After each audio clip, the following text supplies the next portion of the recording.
সম্মানিত বন্ধুগণ, আসসালামু আলাইকুম।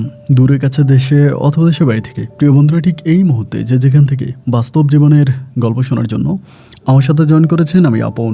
আর যে আপন জীবনের গল্পের 985তম পর্বে আপনাকে বরাবরের মতো স্বাগত জানাচ্ছি। বন্ধুগণ, আজ আমি আপনাকে শোনাবো বন্দনগরী চট্টগ্রামের ভাই মোহাম্মদ মাইনুদ্দিনের জীবনের হৃদয় কাঁপানো চরম ভয়ঙ্কর এক বাস্তব জীবন কাহিনী। বন্ধুগণ, আজকের গল্পের টাইটেল যে 10 বৎসর নিজের স্ত্রীর দেহে পরীকে আটকে রাখে। টানা 10 বৎসর নিজের স্ত্রীর দেহে পরীকে আটকে রেখে করে দর্শন চট্টগ্রামের এক যুবক। এই গল্পটা সেই সমস্ত মানুষগুলোর জন্য হবে মহান শিক্ষণীয় যারা জিন ভূত দ্বারা কবিরাজি করে থাকেন।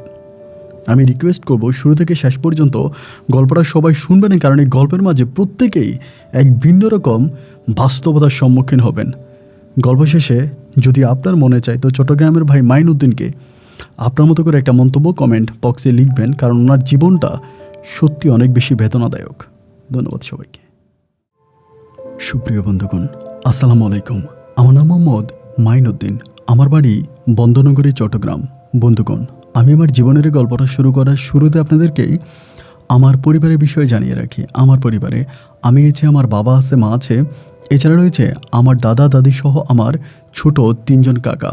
পরিবারের সদস্য আরও রয়েছে আমার বড় 2টা বোন। আমরা টোটাল 2 বোন 1 ভাই। আমাদের পরিবারটা চট্টগ্রাম শহর থেকে অনেক দূরে সবুজ শ্যামলাগড়া কোনো এক ছোট্ট গ্রামের, কোনো এক মায়াবী গ্রামের এক নিম্ন মধ্যবিত্ত পরিবার। আমার বাবা পেশায় একজন প্রবাসী। আমি খুব ছোটোবেলা থেকে দেখে আসছি আমার বাবা আবুধাবি থাকে, মানে আমার বাবা দুবাইতে থাকে। তো যাই হোক, ছোটোবেলা থেকে আমি একটা জিনিস দেখে আসছি যে বাবা দুবাইতে থেকে অনেক পরিশ্রম করে আমাদের পরিবারের জন্য টাকা পাঠায়, এবং সেই টাকা দিয়ে আমার যে কাকারা আছে তারা অনেক আরাম আয়েশে দিন যাপন করে। তারা কোনো পড়াশুনোও করে না, কোনো ব্যবসা বাণিজ্যও করে না। আমার বাবা হাড় ভাঙা পরিশ্রম করে বিদেশ থেকে টাকা পাঠায়, আর সেই টাকা দিয়ে তারা মুছে তেল দিয়ে ঘুরে বেড়ায়।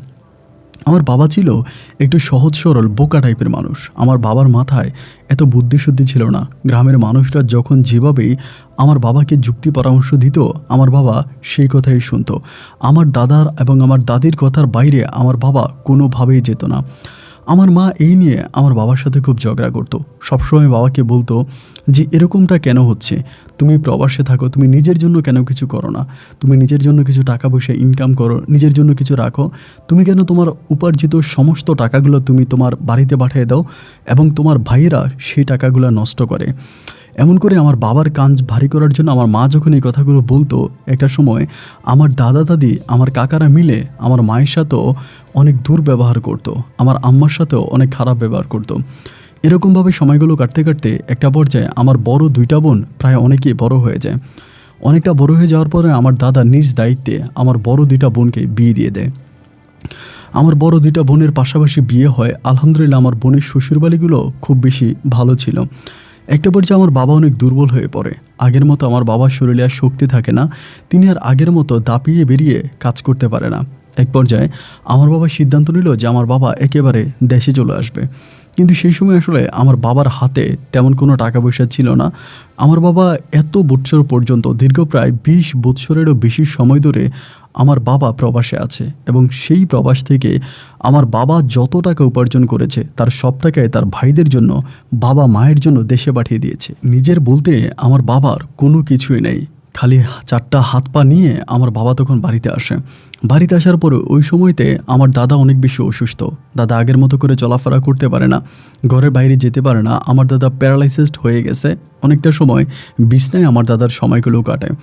তো আমার বাবা প্রথম যখন বাড়িতে আসে, তখন বাড়িতে এসে সবার সাথে, একজন প্রবাসী যেরকম করে বাড়িতে আসলে সবার সাথে মিলেমিশে কথা বলে, এখানে ওইখানে যায়, এরকম করে আমার বাবা প্রায় 1 মাসের মতো সময় কাটিয়ে দেয়। 1 মাস পরে আমার বাবা চিন্তা ভাবনা করলো তিনি ফসলি জমি করবে, মানে চাষাবাদ করবে। যেহেতু আমার বাবার হাতে তেমন কোনো টাকা পয়সা নাই, আমার বাবা অত বেশি টাকা, যতই টাকা উপার্জন করেছে সব তো পরিবারকে দিয়ে দিয়েছে। পুঁজি বলতে তো আমার বাবার হাতে কিছুই নেই। কোনো ব্যবসা বাণিজ্য করতে গেলেও তো অনেক বেশি টাকার প্রয়োজন। তো আমার বাবা সিদ্ধান্ত নিল যে তিনি আপাতত মানে কোনো চাষাবাদ করবে শখের বশবর্তী হয়ে। তো শখের বশবর্তী আমার আব্বা তখন একটা জমিতে চাষাবাদ করার জন্য প্রস্তুতি নিল। ওই সময় আমার বয়সটা খুব বেশি না, আমি তখন সবেমাত্র ক্লাস 8-এ পড়ি। বাবা আমাকে সকালবেলা নিয়ে গেল, বাবা আর আমি একসাথে মাঠে গেলাম জমিতে ফসল লাগানোর জন্য। এবং যাওয়া মাত্রই আমার ওই ছোট কাকা তখন হঠাৎ করে এখানে আসলো, এসে আমার আব্বাকে বলতেছে যে ভাই আপনি এই জমিতে ফসল লাগাই না, এটা আমার জমি, এটা আমার জমি। আমার বাবা তখন বলল আমি তো শখের বশবর্তী হয়ে জমিতে ফসল লাগাইতে আসছি, আমি তো আসলে অত ভালো চাষাবাদ করব না, বা আমি তো ওরকম ভালো চাষিও না। আমার কাকা তখন বলল আপনি অন্য জমিতে যান, এই জমিতে করে না, এটা আমি উর্বর করে রাখছি, এখানে আমি ফসল লাগাবো। আমার বাবা তখন কী করলো, ধানের গোছা হাতে নিয়ে অন্য একটা জমিতে গেল। এবং অন্য একটা জমিতে গেল পরেই ঠিক আমার আরেকটা কাকা এসে আমার বাবাকে সেখানেও বাধা দিল। বাধ্য হয়ে আমার বাবা আমার দাদার আরেকটা জমিতে গেল, সেখানেও আমার আরেকজন কাকা এসে আমার বাবাকে বাধা দিল। আমার বাবা কোনোভাবে কোনো ফসলেই মানে কোনো জমিতে আমার বাবা ফসল লাগাইতে পারলো না। একটা পর্যায়ে আমার বাবা খুবই মন খারাপ করে ভারাক্রান্ত হৃদয় নিয়ে এক পৃথিবী কষ্ট বুকে চাপা দিয়ে আমার বাবা তখন জমিন থেকে উঠে চলে আসলো, মাঠ থেকে উঠে বাড়িতে আসলো। পায়ের মধ্যে কাদা লেগে আছে, ঘরের সামনে বসে খুব মন খারাপ করে চোখের পানি ঝরাতে শুরু করলো। মা তখন কাছে এসে জিজ্ঞেস করলো কী হয়েছে, আপনি এখানে বসে ছোট বাচ্চার মতো কান্না করতেছেন কেন? আমার আব্বা তখন আমার মায়ের কথার কোনো প্রতিবাদ করে না। এক পর্যায়ে মা তখন আমাকে জিজ্ঞেস করে কিরে মাইন কী হয়েছে? আমি তখন বললাম যে মা এই ঘটনা, আমার আব্বা তিনটা জমিতে ফসল লাগাইতে গেছে, আমার 3 কাকায় বাধা দিছে, আমার বাবা কোনো জমিতে ফসল লাগাইতে পারে নাই। আমার মা তখন একটা অট্টহাসি দিয়ে বলল আমি তো সারাটা জীবন এই কথাটাই তোর আব্বাকে বলতেছিলাম যে নিজের জন্য কিছু করেন, যে ভাইদেরকে মাথার গাম পায়ে ফেলে শরীরের রক্তকে পানি করে আপনি টাকা উপার্জন করে যে ভাইদের জন্য পাঠাচ্ছেন, আপনি সেই ভাইরা কিন্তু কোনো দিনও আপনার কথা শুনবে না। আপনি বন্ধ করেন দেশে টাকা পাঠানো, বা আপনি শুধু তাদের খরচের টাকা দেন, আপনি নিজে কিছু রাখেন। কিন্তু তোর বাবা তো আমার কথা শুনলো না, এখন দেখলি তো হাতে নাতে প্রমাণ মিলে গেল। আমার আব্বা তখন খুবই মন খারাপ করে আমার দাদার কাছে গেল। দাদা সেই মুহূর্তে খাটে শুয়ে আছে, কথা বলতে পারে না। আমার বাবা গিয়ে আমার দাদাকে বলল কী ব্যাপার বাবা, আমি কি আপনার সম্পত্তির কোনো মালিক না? আমাকে কি আপনি কোনো কিছুই দিয়ে যান নাই? আমার দাদা অপলক দৃষ্টিতে আমার বাবার মুখের দিকে তাকিয়ে আছে, কারণ দাদার বলার মতো কোনো সাহস নাই, মানে আমার দাদা কথা বলতেই পারে না। একবার যে আমার বাবা চলে আসলো, 2 দিন পরেই আমাদের যত জমি ছিল আমার 3 কাকা ভাগ করে সব জমিতে ফসল লাগিয়ে দিল। আমার বাবা মুখের দিকে তাকিয়ে আছে, কি ব্যাপার, ওরা সব জমিতে ফসল লাগিয়ে দিল, আমাকে কোনো জমিতে ফসল করতে দিল না?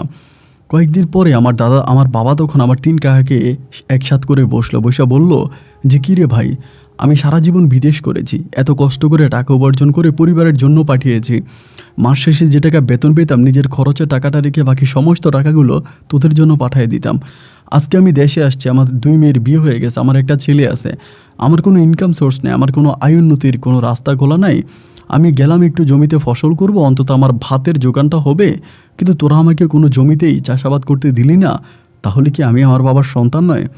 আমার 3 কাকা কীভাবে আমার আব্বাকে উত্তর দিল, দেখেন যে জমিগুলো আমরা চাষাবাদ করতেছি এগুলো আব্বা আমাদেরকে ভাগ করে দিয়ে গেছে, এই জন্য আমরা এই জমিতে চাষাবাদ করি। আমার বাবা তখন বলল তাহলে বাবা তোদেরকে ভাগ করে দিয়েছে, আমাকে কিছু দেয়নি? আমার কাকারা 3 জনেই প্রতি উত্তরে আমার আব্বাকে বলল তাহলে যান গিয়ে আপনি বাবারে জিজ্ঞেস করেন যে আপনার জমি কোথায়। কিন্তু সেই সময় তো আমার দাদা প্যারালাইজ, তিনি তো আর কথা বলতে পারে না। একটা সময় দেখা গেল আমাদের সমস্ত জমিগুলোয় আমার দাদারাই চাষাবাদ করতেছে, শুধুমাত্র একটা জমি, এই জমিটা অনেক দূরে, ওইটাতে আসলে কোনো চাষাবাদ হয় না, ওইটা বিলের পারে উঁচু একটা জায়গা, ওইখানে একটা জমি আছে। এই জমিটা সম্পূর্ণ দখলই একটা জায়গা, মানে খারাপ একটা জায়গা, ওইখানে কেউ একটা যায় না।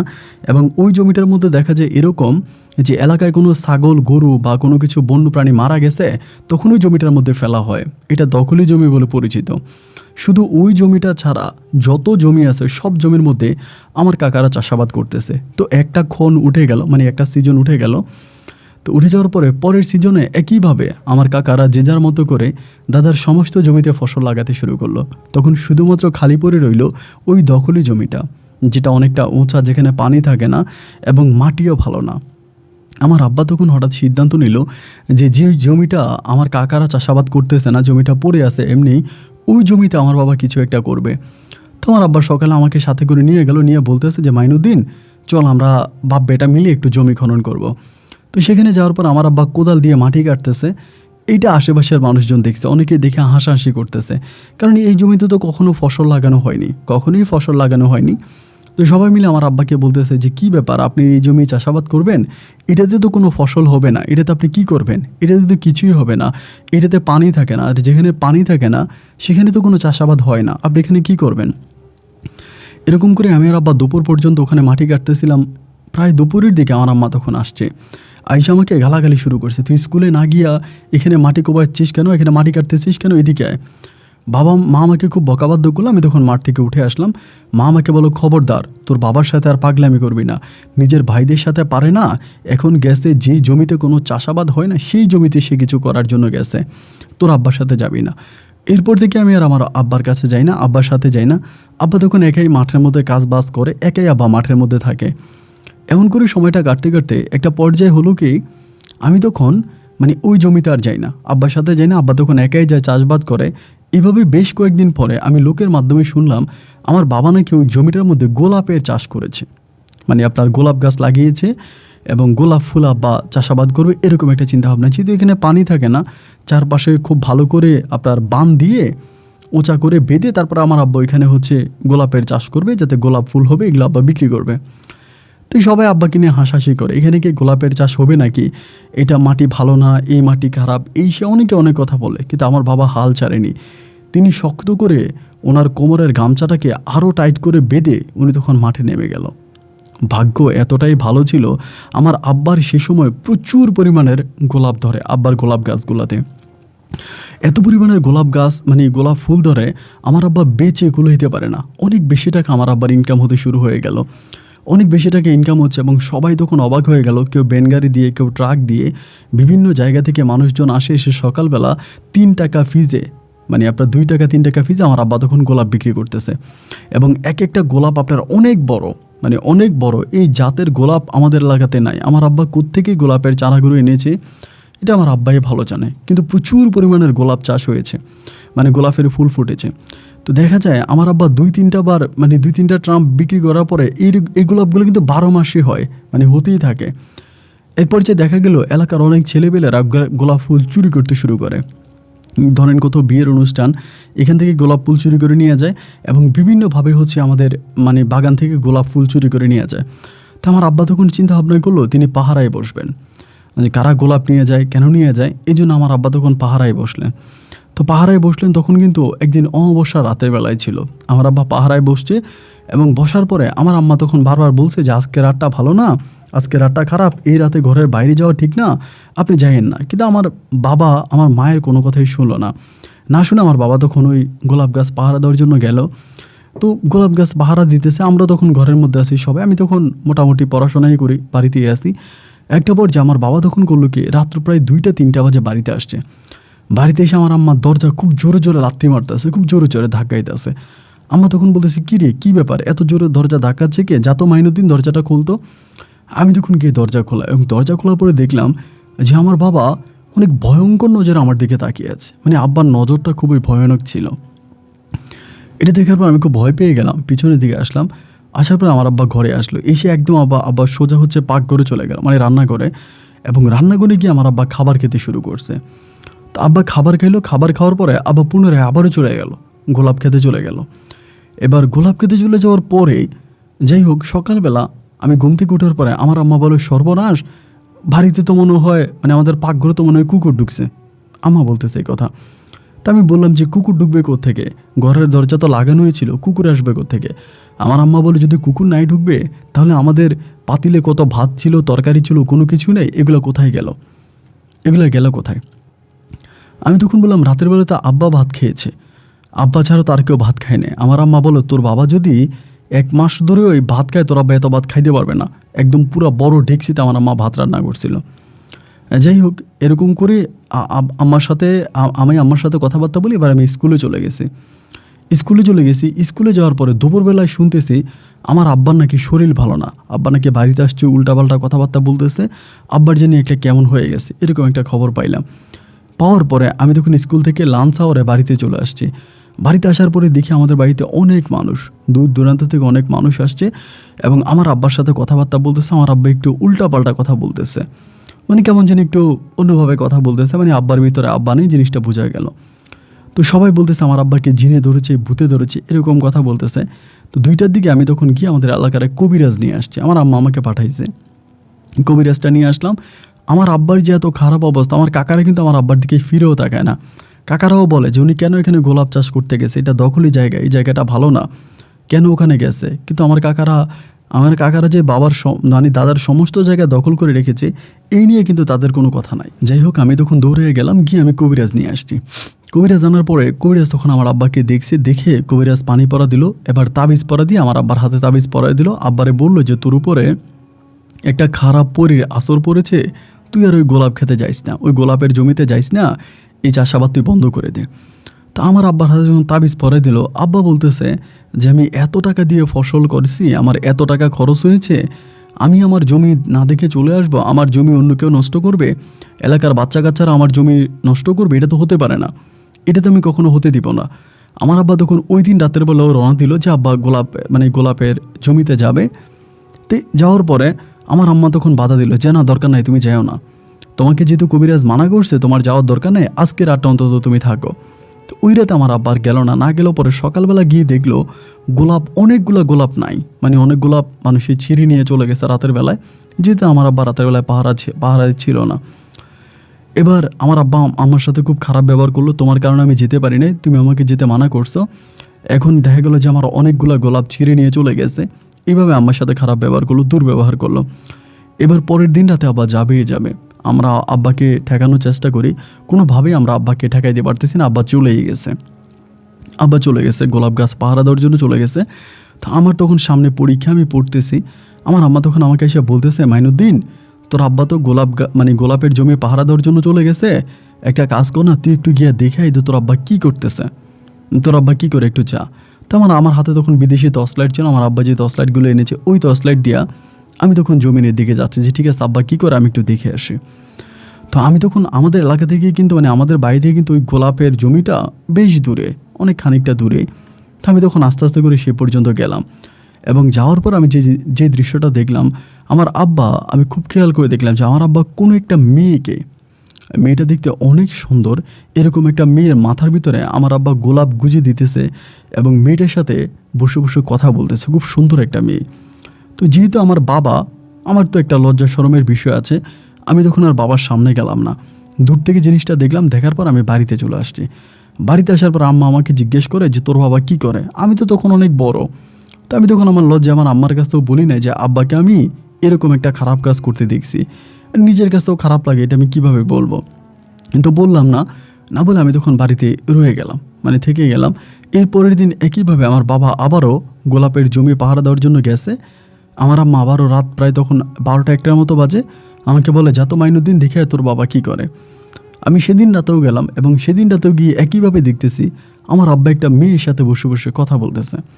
তো আশেপাশে তো অনেক গ্রাম আছে, ভাবলাম যে কোনো না কোনো গ্রাম থেকে কোনো মেয়ে এসে আমার আব্বার সাথে কথা বলতেছে, এবং তাদের কথাবার্তা বলার ধরনটা খুব খারাপ ছিল, মানে তাদের মাঝে যে কোনো খারাপ সম্পর্ক আছে এটা অ্যাটলিস্ট দেখলে বোঝা যায়। দেন বাড়িতে আসলাম, বাড়িতে এসে আমার মারে, মানে ওই দিনের কথাটা আমি রাখতে পারলাম না আর কি, খারাপ লাগলো রাতের বেলায়। মারে গিয়ে বললাম যে মা, এই ঘটনা, আমি দেখলাম আমার আব্বা একটা মেয়ের সাথে এমনি গোলাপের বাগানে বসে কথা বলতেছে। এটা বলা মাত্র আমার মা তখন তেলে বেগুনে খেপে উঠলো, খেপে উঠে আমাকে বলতেছে এই জন্যই তো এই বুইরারে বলি যে গোলাপের জমিতে না যাওয়ার জন্য, ওই তো পাগল হয়ে যায় গোলাপের জমি পাহারা দেওয়ার জন্য। আসলে আমাকে বলে যে ওইখানে নাকি অনেক মানুষ এসে তারা গোলাপ ছিঁড়ে নিয়ে যায়, আসলে সবই মিথ্যা কথা। মূলত ওই বদমাইশটা যায় কোনো এক মেয়ের প্রেমে পড়ছে, ওই মেয়ের সাথে প্রেম করার জন্য, আজকে তার প্রেমের স্বাদ আমি ছুটাবো। এই কথা বলে আমার মা তখন রওনা দিল গোলাপের জমির ওই দিকে। তো যাওয়ার পরে আমি তখন চিন্তা করলাম যে আমার আম্মা যেহেতু গেছে, আমি আর পিছন থেকে গেলাম না, আম্মা গেছে, তা বেশ অনেকক্ষণ হয়ে গেছে আমার আম্মার বাড়িতে আসে না। বাড়িতে না আসার পরে আমি চিন্তা করলাম কী ব্যাপার, আম্মা আসে না কেন, এতক্ষণ হয়ে গেল, এত রাত হয়ে গেল, আসে না। এবার আমি কী করলাম, আমার পাশের ঘরের এক দাদির ঘুম থেকে জাগাইলাম যে দাদি, এই ঘটনা, অনেক রাত হয়ে গেল, আমার আব্বা গোলাপের জমি পাহারা দিচ্ছে, আম্মা গেল আব্বারে আনার জন্য, বাট আম্মা তো এখন আর আসতেছে না, আপনি কি একটু আমার সাথে যাবেন। ওই সময় তো আমার বড় 2 বোনের বিয়ে হয়ে গেছে, পরিবারের শুধু আমি আর আমার দাদি ওই সময় মারা গেছে, বাট আমার দাদা আছে, দাদা প্যারালাইসিস আর কি, ঘরের মধ্যেই শুয়ে থাকে, প্যারালাইজড। পরে আমি আমার ওই দাদিকে নিয়ে গোলাপের জমির দিকে গেলাম যে কী হয়েছে, কেন আব্বা আসতেছে না, আমি গিয়ে দেখে আসি। পরে আমি গোলাপের জমির কাছে গিয়ে দেখি যে গোলাপের জমির মাঝখানে আমার আব্বা বসে বসে জানি কার সাথে কথা বলতেছে, কিন্তু জমির এক পাশে আমার মা পড়ে আছে, মায়ের মুখের মধ্যে রক্ত মাখা। দেখে আমি তখন ভয় পেয়ে গেছিলাম, চিৎকার দিছি। চিৎকার দেওয়ার পরে ওই দাদি আর আমি আমার মাকে ধরে কোনো রকম বাড়ি পর্যন্ত আনছি। বাবার কিন্তু কোনো খোঁজ খবর পাই নাই। বাড়ি পর্যন্ত আনার পরে তখন ফজরের আজান দিয়ে দিছে। ফজরের আজান দিয়ে দিছে। আমাদের এলাকারই এক ডাক্তার আছে, সেই ডাক্তারকে তখন ডেকে আনলাম। ডাক্তার তখন আমার আম্মাকে দেখলো যে আমার আম্মাকে ঘুষি দিয়েছে, মানে মারছে। মারার পরে আমার আম্মার এই অবস্থা হয়েছে। পরে সকাল হলো, আমার আম্মা মোটামুটি ঠিক হলো, স্যালাইন দিল, ইঞ্জেকশন দিল। দেওয়ার পরে সুস্থ হওয়ার পর আমার আম্মা বলতেছে, আমি এই বাড়িতে থাকবো না, আমি তোর নানার বাড়িতে চলে যাব। আমি মারে বললাম যে মা, তুমি এটা কী বলতেছো, এই বুড়ো বয়সে তুমি আমার নানা বাড়িতে চলে যাবে, এটা কী ধরনের কথা? আমার আম্মা বলেছে, না আমি এই বাড়িতে থাকবো না, আমি তোর নানা বাড়িতে যাব, তুই যাবি? তাই আমি বললাম ঠিক আছে চলো, যে তুমি যেতে বলতেছো তাই তোমার সাথে যাই। দেন আমি তখন আমার আম্মার সাথে আমার নানা বাড়িতে গেলাম। নানার বাড়িতে যাওয়ার পরে আমার নানা ভাই তখন বেঁচে ছিল। আমার মা তখন আমার নানা ভাইয়ের কাছে বিচার দিল যে বাবা দেখেন এই ঘটনা, আপনার মেয়ের জামাই এই বয়সে এগুলো করতেছে। আমি গিয়ে দেখছি একটা মেয়ের সাথে বসে কথা বলতেছে, আমি যাওয়া মাত্রই আমার নাকে মুখে ঘুষি মেরে আমাকে অজ্ঞান করে ফেলছে। তো আমার নানা ভাই তখন আমার আম্মাকে নিয়ে দুপুরের পরে আমাদের বাড়িতে আসলে পরে আমার আব্বাকে জিজ্ঞেস করে। আমার আব্বা তখন সাফ অস্বীকার করে। আমার আব্বা বলে, আমি কোনো মেয়ের সাথে কথা বলি নাই, এগুলো সম্পূর্ণ মিথ্যা কথা, এগুলো বানোয়াট, সে আমাকে বানিয়ে মিথ্যা কথা বলতেছে। এবং আমি প্রবাসে থাকা অবস্থায় সে আমার সাথে অনেক খারাপ ব্যবহার করেছে, এখন একইভাবে আমাকে খারাপভাবে ফাঁসানোর চেষ্টা করতেছে। আসলে আমার কোনো মেয়ের সাথে কোনো সম্পর্ক নাই। আমার নানা ভাই বললো যে দেখো জামাই, তোমার বয়স হয়েছে, তোমার নিজের 2টা মেয়ে আছে, তাদের বিয়ে দিয়েছো, তোমার একটা ছেলে, তারও বিয়ের বয়স হয়ে গেছে। এই বয়সে এসে তুমি যদি এগুলো করো, আমরা তো এলাকাতে মুখ দেখাতে পারবো না। আমার আব্বা বললো যে না, আপনি এটা ভুল বলতেছেন না, আমি এরকম না। এরপরে আমার মা সিদ্ধান্ত নিল যে আমার বাবাকে আর ওই গোলাপের জমিতে যাইতে দিবে না, গোলাপের জমিতে যাইতে দিবে না, কোনো না কোনোভাবে আব্বাকে যাইতে দিবে না। আমার মা শত চেষ্টা করেও এর পরের দিন আর আমার আব্বাকে রাখতে পারলো না। আব্বা জোর জবরদস্তি করে আমার আম্মার গায়ে হাত তুলে আব্বা পুনরায় রাতের বেলায় আবারও ওই গোলাপের জমি পাহারা দেওয়ার জন্য চলে গেল। আমার আম্মা তখন কান্নাকাটি করতেছে, কান্নাকাটি করে বলতেছে আমি আজকে আবারও যাব। আমি বললাম না, তুমি যাইও না, কারণ তোমাকে গতকালকে রাতে আব্বা মারছে, এখন আজকে গেলে আবারও মারবে, তুমি যাইও না, আমি যাব। তো এই কথা বলে আমি গেলাম যে আমার আব্বা কী করে আমি আব্বাকে ওইখান থেকে ফিরে আনবো। তো আমি গেলাম এবং যাওয়ার পরে দেখলাম যে একইভাবে আব্বা কার সাথে জানি বসে বসে কথা বলতেছে এবং খুব ক্লোজলি বসে কথা বলতেছে। আমি দূর থেকে বিষয়টা খেয়াল করলাম, করে কাছে পর্যন্ত গেলাম। যাওয়ার পরে আমার কাছে যে জিনিসটা মনে হলো, আমি তো তখন অনেক বড়, ক্লাস 9-এ পড়ি, অনেক বড় বিষয়টা আমার কাছে যেটা মনে হলো যে আমার বাবা যে মানুষটার সাথে বসে কথা বলতেছে, এই মানুষটা অনেক সুন্দরী, মানে দেখতে শুনতে অনেকটা সুন্দরী। মানুষটার সাথে আমার বাবা খুব ক্লোজ হয়ে কথা বলতেছে, একদম যা শরীরের সাথে শরীর লাগিয়ে। তো আমি সেদিন আব্বাকে বাধা দিলাম না। আব্বাকে বাধা না দিয়ে আমি চিন্তা করলাম যে আব্বাকে এভাবে বাধা না দিয়া মেয়েটা কোন গ্রামের মেয়ে, এই মেয়েটাকে আমি ধরবো এবং এই মেয়েটাকে আমি ধরে তারপরে মেয়েটার আমি একটা বিচার করব, এটা আমি একটা সিদ্ধান্ত নিলাম। নেওয়ার পর আব্বাকে বাধা না দিয়ে চলে আসলাম। পরের দিন আমি যখন স্কুলে যাব, আব্বার সাথে আমার রাস্তায় দেখা। তো ওই দিন আমার আব্বার চোখ মুখগুলো একটু অন্যরকম ছিল, একটু ভয়ানকের মতো ছিল। আমার আব্বা আমাকে বলতেছে যে মাইনুদ্দিন, তুই রাতের বেলা আমাকে পাহারা দেওয়ার জন্য যাস, ভালোই আর কোনো দিন যাইস না, গেলে কিন্তু তোকে আমি মেরে ফেলবো। এই কথা আমার আব্বা আমাকে বলছে। বলার পর আমার খুব রাগ হয়েছে। আমি স্কুলে গেছি, যাওয়ার পরে লাঞ্চ আওয়ার আমি চলে আসছি স্কুল থেকে। আসার পর আমি তখন খুব রাগ দিয়ে মারা তখন বিষয়টা বলেছে, মা জানো আমি কালকে রাতে গিয়ে যাওয়ার পর আব্বা আমাকে এটা বলছে। মা তখন আব্বাকে জিজ্ঞেস করলো যে তুমি কি এই কথা মাইনুদ্দিনকে বলছো? আমার আব্বা মুখের উপরে আম্মাকে বলতেছে যে না, আমি এই ধরনের কোনো কথা মাইনুদ্দিনকে বলি নাই। আমার মা বলতেছে দেখো, মাইনুদ্দিন তো আর আমার কাছে মিথ্যা বলে নাই, মাইনুদ্দিন তো অবশ্যই সত্য বলছে। আমার আব্বা বলে না, মাইনুদ্দিনকে আমি এই ধরনের কোনো কথাই বলি নাই। বিষয়গুলো তখন আমাদের কাছে কেমন জানি একটু সন্দেহ মনে হচ্ছিল। এবং রাতের বেলায় যে আব্বা একটা মেয়ের সাথে কথা বলে, আব্বা এটাও সম্পূর্ণভাবে অস্বীকার করে। আমাদের কাছে এসে বলে যে না, আব্বা কোনো মেয়ের সাথে কথা বলে নাই। এবং আব্বা পুরো বিষয়টাকেই সম্পূর্ণভাবে অস্বীকার করে, মানে স্বীকার করতে চায় না, কোনোভাবেই স্বীকার করতে চায় না যে আব্বা এই ধরনের অপকর্মগুলো করে বা এই ধরনের কাজগুলো করে। তখন নিজেদের মাঝেও খুব খারাপ লাগতে শুরু হলো যে কী ব্যাপার, আব্বা কেন এরকমটা করতেছে। এবং এই বয়সে এসে আমার আব্বার এগুলো তো শোভা পায় না, গ্রামের মানুষের কাছে যে বলবো সেটাও তো একটা লজ্জার বিষয়। সবাই আমার আব্বাকে নিয়ে বাজে কথা বলবে যে এই বয়সে সে এই ধরনের কাজ করে, এই ধরনের কাজগুলো করারও তো একটা বয়স আছে। আমার আম্মা তখন চিন্তা করলো যে যদি কোনো না কোনোভাবে এই গোলাপের জমি থেকে আব্বাকে ফিরিয়ে আনা যায়, তাহলেই একমাত্র আব্বাকে সব কিছু থেকে রক্ষা করা যাবে এবং আব্বাকে ঠিক করা যাবে। আমার মা তখন আমাদের গ্রামের আরও 8-10 জন লোককে নিয়ে একদিন দুপুরবেলা আব্বাকে নিয়ে বসলো। বসার পর আমার আম্মা তখন এই সমস্ত বিষয়গুলো সবার কাছে বলল এবং আমাকেও জিজ্ঞেস করলো। আমিও তখন বললাম যে হ্যাঁ, এই ঘটনা আমি আব্বাকে দেখছি একটা মেয়ের সাথে কথা বলতে। এবং আব্বা তখন বলে যে না, আমি কোনো মেয়ের সাথেই কথা বলি না, আমি গোলাপ বাগানে যাই, ওখানে বসে থাকি, গোলাপ বাগান পাহারা দিই। এগুলো সম্পূর্ণ মা আর ছেলে আমার নামে বানিয়ে বানিয়ে মিথ্যা কথা বলতেছে, সম্পূর্ণ মিথ্যা কথা। এর পরের দিন আমি সিদ্ধান্ত নিলাম যে ঠিক আছে, আমার আব্বা যদি এই কথা বলছে, আব্বা যখন গোলাপ গাছ পাহারা দিতে যাবে, আমি গ্রামের 5-6 জন লোক মিলে আমার আব্বাকে আমি এটা দেখাতে নিয়ে যাব। তো এরপরের দিনে এরপরের রাতে আমি তখন আমাদের গ্রামের গণ্যমান্য কয়েকজন লোক নিয়ে রাতের বেলায় ওই গোলাপ জমিতে গেলাম দেখানোর জন্য যে আমার আব্বা একটা মেয়ের সাথে বসে বসে কথা বলে এই জিনিসটা আমি দেখাবো। যার জন্য আমি ওখানে গেলাম এবং যাওয়ার পরে আমি যেটা দেখলাম যে আমার আব্বা আজও একটা মেয়েকে পাশে নিয়ে বসে কথা বলতেছে। কিন্তু অবাক বিষয় হলো এটা, আমি যাদেরকে নিয়ে গেলাম তারা কেউই ওই মেয়েটাকে দেখতে পাচ্ছে না, তারা কেউই মেয়েটাকে দেখতে পাচ্ছে না। বাট আমি দেখতে পেলাম যে আমার আব্বা মেয়েটার সাথে বসে বসে কথা বলতেছে। সবাই বলতেছে, আমি বললাম দেখেন কাকা, আমার আব্বা একটা মেয়ের সাথে বসে বসে কথা বলতেছে, আপনারা সবাই দেখেন। তো সবাই বলে কই, আমরা তো দেখতে পাচ্ছি না, কোথায় তোর আব্বা, কোন মেয়ের সাথে বসে কথা বলতেছে? তোর আব্বা তো একাই বসে আছে, পাশে তো কোনো মেয়ে নেই। আমি বললাম আরে আপনারা ভালো করে দেখেন, ওখানে একটা মেয়ে বসে আছে। ওনারা বলে আমরা তো কোনো মেয়ে দেখতে পাচ্ছি না। আমার আব্বাকে আর বিরক্ত করলাম না, সবাই মিলে তখন বাড়িতে চলে আসলাম। ওনারা যে যার মতো করে চলে গেল। সবাই আমার বলতেছে আমি নাকি পাগল হয়ে গেছি, আমি আর আমার মা নাকি পাগল হয়ে গেছি। রাতেবেলা মাকে এসে তখন বললাম যে মা, এই ঘটনা আমি তো দেখেছি, কিন্তু সবাই বলতেছে ওরা সবাই নাকি দেখে নাই, বাট আমি নিজের চোখে দেখেছি আমার আব্বা একটা মেয়ের সাথে বসেছিল। আমার আম্মা তখন বিষয়টা একটু খারাপভাবে নিয়ে গেল যে না, এটা আসলে সম্ভবত অন্য কোনো বিষয় হতে পারে, কারণ এতগুলো মানুষ আমি নিয়ে গেলাম, এতগুলো মানুষের মাঝে কেউ দেখলো না মেয়েটাকে, শুধু আমিই দেখলাম, তাহলে তো এটা একটা সন্দেহের বিষয়। পরের দিন সকালবেলা আমার আম্মা তখন একজন কবিরাজের শরণাপন্ন হলো আমাদের এলাকাতে, এবং ওই কবিরাজকে গিয়ে আমার আম্মা তখন বিষয়গুলো বললো যে দেখেন আজকে বেশ কয়েকদিন ধরে এই ধরনের ঝামেলাগুলো আমার পরিবারে হচ্ছে, তো এটা কেন হচ্ছে, কি কারণ বা কেন এরকম সমস্যাগুলো। তখন আমার আম্মা তখন বিষয়গুলো জানতে চাইল ওই কবিরাজটার কাছে। কবিরাজ তখন কোরআন শরীফের মাধ্যমে উনি অনেক কিছু দেখে, জিন ভূতের থেকে শুরু করে অনেক কিছু তিনি দেখে, এবং কোরআন শরীফের মাধ্যমেই তিনি তখন বিষয়গুলো দেখতে শুরু করলো। এবং অনেকটা দেখার পরে আমার আম্মাকে বললো যে দেখেন, আপনার স্বামীর সাথে একটা খারাপ পরী এবং সেই পরীটার নাম হচ্ছে পিসা নামের একটা পরী আপনার স্বামীর শরীরের সাথে ভর করে আছে, এবং এই পরীটাই আপনার স্বামীকে এইভাবে বিরক্ত করতেছে। একটা কাজ করেন, আপনি আপনার স্বামীকে আর ওই গোলাপের জমিতে যাইতে দিয়েন না, কারণ গোলাপের জমিতে গেলে আপনার স্বামী ওই পিশাচের ওই পিশার সম্পূর্ণ স্বর্ণাপূর্ণ হয়ে যাবে এবং ওর ক্ষতি করবে। এমন হতে পারে যে আপনার স্বামীকে মেরেও ফেলতে পারে, আপনি আর আপনার স্বামীকে ওখানে পাঠাইয়েন না।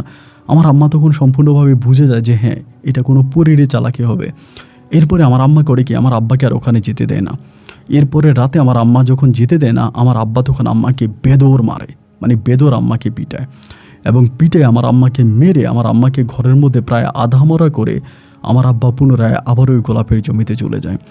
এবং গোলাপের জমিতে যাওয়ার পর আমার আব্বা পুনরায় আবারও সেই জমি পাহারা দেয়, এবং ওই পিসা নামের পুরীটার সাথে আমার আব্বা ওখানে সম্পর্ক করে বা ওটার সাথে জড়িয়ে পড়ে।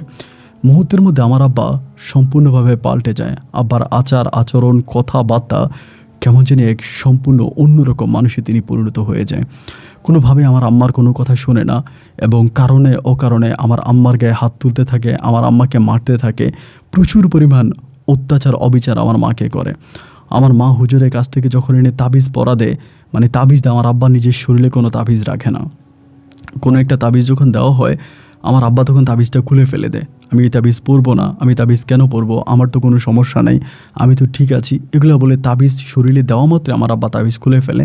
তাবিজ আমার আব্বার শরীরে কোনোভাবেই রাখতে চায় না, কোনোভাবেই তাবিজ শরীরে রাখতে চায় না। আমার আব্বার অবস্থা তখন এতটাই খারাপ হয়ে গেল, আমার আব্বা অনেক রোগাটে হয়ে যাচ্ছে, আমার আম্মাকে সহ্যই করতে পারে না, আমার আম্মার গায়ে হাত তোলে। এবং একটার সময় আমার আম্মা রাগের বশবর্তী হয়ে একদিন, আমার আব্বা যখন দিনের বেলায় ঘুমিয়েছিল, আমার আম্মা তখন এলাকার অনেকগুলো লোকজনকে নিয়ে, যারা ফসলি জমিতে চাষ করে কৃষক, ওদেরকে নিয়ে আমাদের সমস্ত গোলাপ গাছগুলো আমার আম্মা কেটে ফেলে।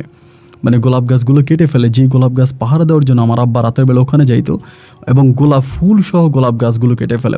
লক্ষ লক্ষ টাকার ফুল ছিল ওখানে, কিন্তু আমার আম্মা এগুলো কেটে ফেলে আমার আব্বার জীবন বাঁচানোর জন্য। এবং এই গোলাপ গাছগুলো কেটে ফেলার পরে আমার আব্বা মানুষরূপী এক অমানুষ হয়ে যায় এবং কোনো কারণ ছাড়াই আমার আম্মার গায়ে হাত তোলে প্রতিটা দিন। এমন কোনো দিন নেই যে আমার আম্মাকে আমার আব্বা পিটায় না। এবং যখন পিটায় আমি কিভাবে বলবো যে উলঙ্গ করে ফ্যানের সঙ্গে ঝুলিয়ে আমার আম্মাকে পিটায়। কোনো মানুষকে কোনো মানুষ এভাবে পিটাইতে পারে না। যার ভিতরে বিন্দুমাত্র পরিমাণের ভালোবাসা আছে সে কখনো তার বউকে এভাবে মারে না। আমি কতদিন দেখেছি আমার আম্মাকে উলঙ্গ করে আমার আব্বা পিটাই দিই। এইভাবে আমার আম্মাকে পিটায়, প্রতিটা রাতে আমার আম্মাকে পিটায়। এবং আমি বুঝতে পারি যে আমার আব্বার সাথে এই জিনিসটা আছে। অনেক পানি পড়া, অনেক তাবিজ পড়া, অনেক কিছুই আমার আব্বার জন্য করে থাকি, কিন্তু কোনোভাবে কোনো কাজ হয় না। যতই হুজুরের শরণাপন্ন হই, কবিরাজার শরণাপন্ন হই, সব কবিরাজার হুজুরও একটা কথাই বলে যে আমার আব্বার শরীরের সাথে, আমার আব্বার ব্লাডের সাথে, রক্তের সাথে এই জিনিসটা মিশে গেছে। এটা আমার আব্বার শরীর থেকে কোনোভাবেই বের করা যাবে না। এটা আমার আব্বার শরীরের সাথে মিশে গেছে, আমার আব্বার শরীর থেকে এটা বের করা যাবে না। আমি প্রতিটা রাতেই দেখতাম আমার আব্বা আমার মাকে পিটায়, আমার মাকে পিটায়। আমার মা আমার বাবার শরীরে ধরলে আমার আব্বা পিটায়, তাবিজ দেয়, পানি পড়া দিয়ে, এগুলো কোনো কিছু আমার আব্বা সেবন করে না। তাবিজ দিলে আমার আব্বা নিজে তাবিজ খুলে ফেলে। পানি পড়া আমার আব্বা খেতে চায় না। এবং কোনো খাবারের সাথে ধরেন আপনার হুজুরের কাছ থেকে পড়াই এনে কোনো একটা দিয়েছে খাবার খাওয়ার জন্য, আমার আব্বা এটাও খাবে না। এটা দিলে আমার আব্বা এটা ফেলে দেয়, এটা আমার আব্বা খাবে না। আমার আব্বা বুঝে যাচ্ছে এটার মধ্যে কোনো না কোনো কিছু দেওয়া আছে। এরকম করতে করতে মারতে একটা সময় আমার আম্মা খুবই অসুস্থ হয়ে পড়ে। এবং এতটাই অসুস্থ হয়ে পড়ে যেটা আসলে বলার মতো না। এতটাই অসুস্থ হওয়ার পরে আমার নানা ভাই তখন আমার আম্মাকে আমাদের বাড়ি থেকে নিয়ে চলে যায়। আমি তখন এসএসসি পরীক্ষা দিব। ঠিক আমার যেদিন এসএসসি পরীক্ষা শুরু হলো সেদিন রাতে আমার আম্মা ইন্তেকাল করে, আমার আম্মা মারা যায়। এবং এই আমার আম্মার মৃত্যুর পিছনে একমাত্র কারণ ছিল আমার আব্বা। আমার আম্মার শরীরের হাড্ডিগুলোকে আমার আব্বা রাখে নাই, চাবাইয়া কামড়াইয়া মাইরা আমার আম্মার এমন অবস্থা করেছে যে একটা মানুষ বেঁচে থাকার আর কোনো কিছুই নেই আমার আম্মার শরীরে। এইভাবে আমার আম্মাকে মারছে। আমার পুরোটা শরীরে কালো কালো কালো কালো ডোব পড়ে গেছে, শরীরের বিভিন্ন জায়গায় এরকম কালো কালো দাগ পড়ে গেছে যে এইভাবে আমার আম্মাকে আমার আব্বা পিটাইছে। আমাকে তখন আমরা দাফন করে ফেলি, আমার দাফন করে, এবং আমার দাফন করার পর আমার আব্বা তখন মানসিকভাবে আস্তে আস্তে যেন একটু কেমন হয়ে যাচ্ছিল। মানে আব্বু অনেকটা দুর্বল হয়ে যাচ্ছে, কারোর সাথে কথা বলে না, ঘরের মধ্যে থাকে, খায় না, খাওয়া দাওয়া করে না।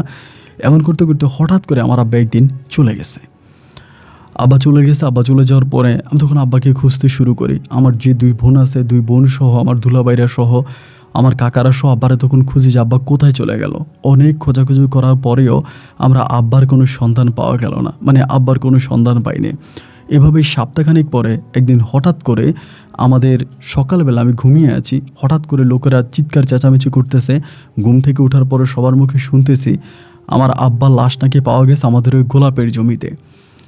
যে গোলাপ খেতে আমার আব্বা গোলাপের চাষ করতো, ওই জমিতে নাকি আমার আব্বার লাশ পাওয়া গেছে। এবং আমার আব্বার লাশ মাথা পুরো থেতরায় ফেলছে, মানে এমনভাবে আমার আব্বাকে মারা হয়েছে, আব্বার মাথা পুরো থেতরায় গেছে।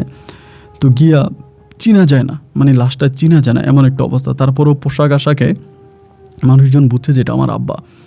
তো কে আব্বাকে মারছে, কীভাবে মারছে, কেন মারছে, কোনো কিছু আমরা বুঝি না। অজ্ঞাত নামে আমরা একটা মামলাও কিন্তু দায়ের করি থানাতে যে আমার আব্বা এইভাবে মারা যাওয়ার পিছনে কারণ কি, কোনো কারণ আমরা খুঁজে পেলাম না।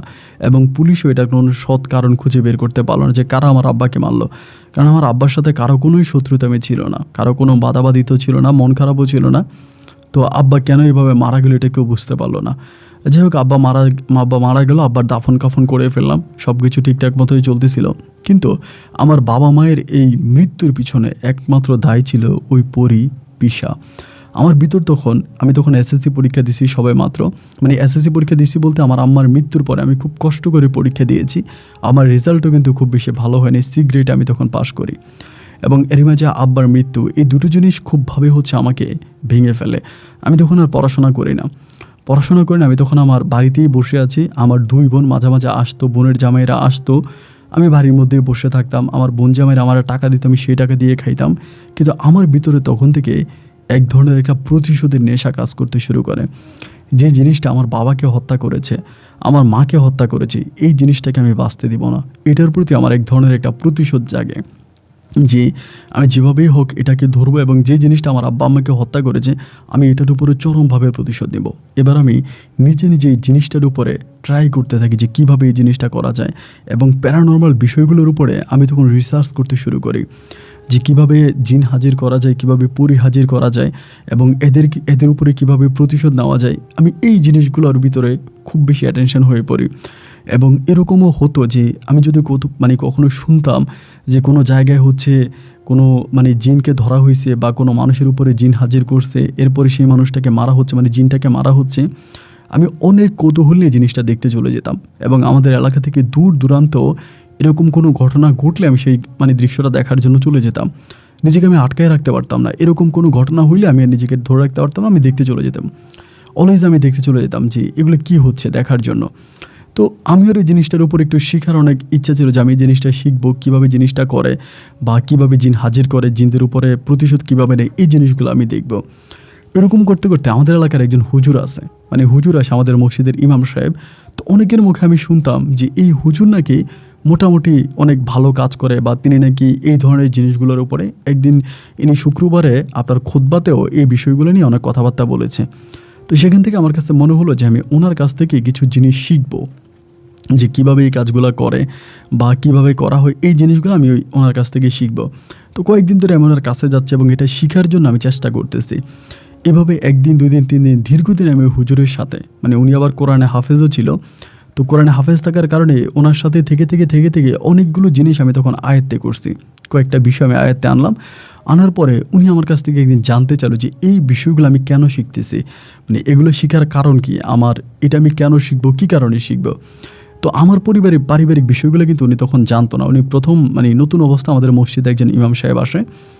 দেন আমি তখন তার কাছে বলি যে হুজুর, আমাদের পরিবারে এই ঘটনা ঘটেছে, আমার আব্বার সাথে এই ঘটনাগুলো ঘটেছে, এরপর থেকে আমার ভিতরে একটা খারাপ নেশা কাজ করে যে আমি ওদের ক্ষতি করব এবং শুধুমাত্র ওদের ক্ষতি করার জন্যই আমি এই জিনিসটা শিখতে চাই। এটা বলার পরে তিনি তখন আমাকে বলল যে দেখো মাইনুদ্দিন, এই জিনিসগুলোর তুমি কখনো ক্ষতি করতে পারবে না।